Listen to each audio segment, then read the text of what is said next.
छत्रपती शिवाजी महाराज यांना नतमस्तक होतोय. भारतीय घटनेचे शिल्पकार डॉक्टर बाबासाहेब आंबेडकर यांना मानवंदना अर्पित करतोय. आजच्या सायन्स फेअरसाठी ज्यांची आपण या ठिकाणी प्रेरणा घेतोय डॉक्टर सी व्ही रामन यांना या ठिकाणी मानवंदना देतोय. या ठिकाणी व्यासपीठावर उपस्थित प्रमुख पाहुणे आजचे अतिथी कडापेपीठाचे विस्तार अधिकारी सन्मान्य श्री नितीनजी वाळ साहेब, या विद्यालयाच्या मुख्याध्यापिका काव्य आडत मॅडम, माझे सर्व सहकारी आणि व्यासपीठावर उपस्थित कंपनी मॅनेजमेंटचे प्रतिनिधी आणि ज्यांच्या मेहनतीतून ज्यांच्या योगदानातून आजचा हा सायन्स फेअरचा कार्यक्रम या ठिकाणी संपन्न होतोय ते सर्व आमचे लाडके विद्यार्थी, पालकवर्ग आणि सर्व शिक्षक सहकारी या विद्यालयाचे. खरं म्हणजे सायन्स फेअर आणि सायन्स एक्झिबिशन या दोन्ही कन्सेप्ट वेगळे आहेत. फेअर म्हटलं की थोडंसं एक एन्जॉयमेंटचा भाग आला किंवा त्यात थोडंसं मोकळेपणा आला, आणि एक्झिबिशन म्हटलं की त्याला निकष आले, त्याला नॉर्म्स आले.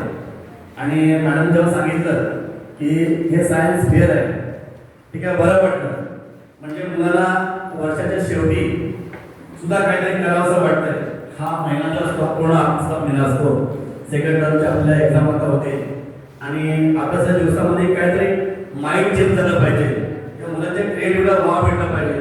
आणि म्हणून मॅडमनी हा जो आयोजन कार्यक्रम आहे कदाचित मुलांच्या बुद्धीला चालना देणार आहे. खरं म्हणजे स्टार्टपासून मी बघतोय कार्यक्रमाच्या स्टार्टिंगपासून की इंग्लिशमधून मराठी स्पीच चालू आहे, परंतु जरी हे हायस्कूल इंग्रजी माध्यमात असलं तरी सर्व मुलं मराठी भाषिक आहेत. मराठी बोलायला मला खूप आवडेल तुमच्यासोबत. चालेल ना? एक लक्षात घ्या बाळांनो, जास्त वेळ घेणार नाही. ॲक्च्युली तुमची जेवायची वेळ पण झालेली आहे आणि हे आता हिट पण ओव्हर हिट आहे, याच्यामध्ये जास्त वेळ तितका ठेवणं चुकीचं आहे. परंतु मी उपस्थित जे मान्यवर आहेत वाळसाहेब मला विनंती करेल, हे जे त्यांनी जे सेटअप मांडलेला आहे मुलांनी, हा एका दिवसाचा विषय नाही आहे. त्यांची मेहनत, त्यामागे मेहनत खूप आहे. त्यामुळे प्रत्येक मॉडेल आपल्याला बघावंच लागेल, आपल्याला किती उशीर होऊ दे, कारण त्या मुलांची मेहनत, त्यांचा या ठिकाणी त्यांचे दिवस सत्कारणे लागलेला पाहिजे. आणि म्हणून तुमचा प्रत्येक मॉडेल आम्ही बघून जाणार आहोत. एक लक्षात घ्या, जेव्हा स्वागताला जेव्हा काही विद्यार्थ्यांनी दाखवलं ह्याचं वेलकमचं एक हे होता, कार होती ती. आम्ही 4 दिवसावर आम्ही पुण्यामध्ये पाहिलं, एक जागतिक दर्जाची शाळा आहे, शाळेचं नाव आहे जालेंदर नगर. त्या ठिकाणी पाहिलं की एक रोबोट बनवून तिथल्या विद्यार्थ्यांनी, म्हणजे विद्यार्थ्यांनी शिक्षक यांनी म्हणजे एक रोबोट बनवलाय. तो रोबोट काय करतो, तो पूर्ण वर्गाची साफसफाई स्वतः करतो, तर माणसांची गरज लागत नाही. त्याच्यामध्ये त्यांची टेक्नॉलॉजी असेल, शिक्षकांचं मार्गदर्शन, मुलांची मेहनत असेल. पण त्याच्यानंतर आमचं भेरे हायस्कूल पण काही कमी नाही आहे. म्हणजे आनंतर पाहिलं की स्वागताला तो कार चालते, काहीतरी क्रिएटिव्हिटी मुलांमध्ये आहे. जसं माणगावपासून बाँड्रीवर पूर्णपणे टाटा हायस्कूल आहे. आता जरी म्हणजे शहरापासून लांब असलं तरी पण त्या विद्यार्थ्यामध्ये जी काही प्रेरणा मिळते, विद्यार्थ्यांची काही रुद्र जाते, ते एक टोटली श्रेय इथले संपूर्ण स्टाफ आणि मुख्याध्यापक काव्य आडत मॅडम यांना जात आहे. कारण देणारे माणसं चांगली पाहिजेत, देणारे शिक्षक वृंद चांगलं पाहिजे. मुलं ही कोरी पाठी असते, तुम्ही मुलांना जे द्याल ते मुलं एक्सेप्ट करणार आहेत. मुलांना तुम्ही तसं घडवा तसं मुलं ते कॅच करणार आहेत ते. आणि म्हणून इथला स्टाफ खूप ॲक्टिव्ह आहे. हे आम्ही नेहमी आमच्या मनोगतामध्ये, आमच्या चर्चेमध्ये नेहमी असतं की टाटा हायस्कूलचे शिक्षक वृंद खूपच चांगल्या प्रकारे काम करत आहेत आणि हे पुन्हा एकदा पाहायला मिळालं. थोडंसं तुम्हाला मुलांना मला एक सांगायचं आहे, एखादी घटनेचं 3 प्रकारे संदर्भ लागला जातो. घटना कधी घडली हे इतिहास सांगतो, घटना कुठे घडली हे भूगोल सांगतो, आणि घटना का घडली हे विज्ञान सांगतं. तुम्ही जे मांडलं ना, त्याच्या प्रत्येक मागे कारण आहे. प्रत्येक तुमच्या प्रोजेक्ट मागे कारण आहे, काहीतरी कारण असेल आणि ते कारण शोधून तुम्ही तयार केलं आहे. पण हे एवढंच थांबून चालणार नाही. लक्षात घ्या, तुम्हाला सांगतो मी, आपल्या भारतामध्ये म्हणजे टेक्निकलची कमी नाही आहे. खूप हुशार लोक आहेत. परदेशामध्ये कंपन्यामध्ये भारतातली मुलं तयार केली, मागता जेई गेलेली.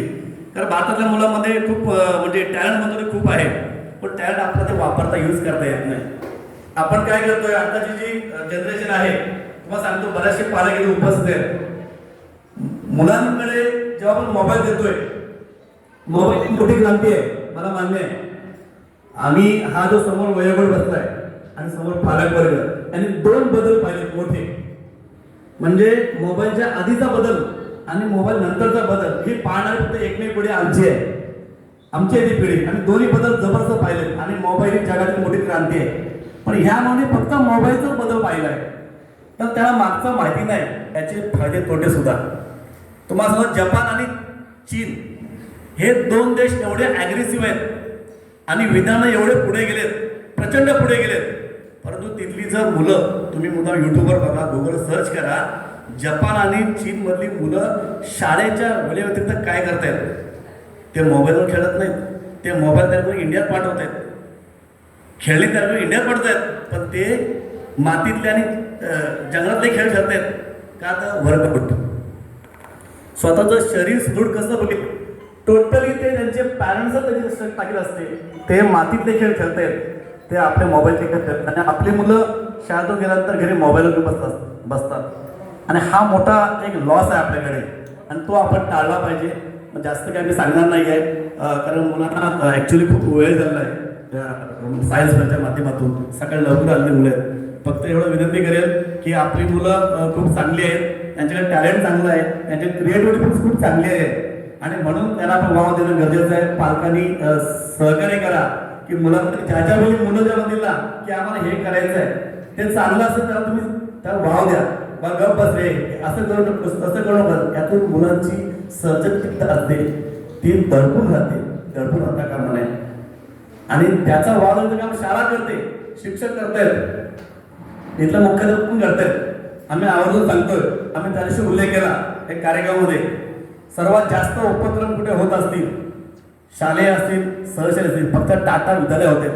आता बरेचसे विद्यालय मानवामध्ये आहेत, 50च्या वर असतील. आम्ही सांगत नाही, हजारो संख्येने विद्यार्थी आहेत, शेकडो संख्येने शिक्षक आहेत, पण काम करण्याची मानसिकता कोणाकडे आहे? काम करण्याची मानसिकता पाहिजे, आणि ती मानसिकता आपल्या टाटा स्कूलच्या शिक्षकांमध्ये आहे. आणि म्हणूनच ते बऱ्याच वेळ पाहतो आम्ही, आणि बऱ्याच वेळ पाहतो या शाळेत काहीतरी इव्हेंट होत असतात, मुलांना कधी बसून देत नाहीत, अभ्यास आणि अभ्यासाला पूर्व उपक्रम होतच असतात. खूप मोठा खाऊ या विद्यालयात मिळतोय. आम्ही आता शहरापासून लांब आहोत, तर आम्ही जर शक्य झालं असतं तर आम्ही स्वतःचे मुलं याच विद्यालयात दाखल केले असते अभ्यासासाठी.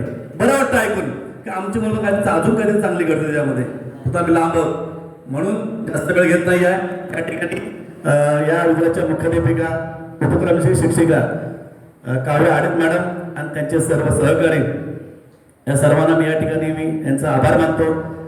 आणि या ठिकाणी आम्हाला निमंत्रित केलं, आमचा याचा सन्मान केला, त्यामुळे मनस्वी या ठिकाणी आभार मानून माझं या ठिकाणी 2 शब्द सांभाळतो. जय हिंद, जय महाराष्ट्र.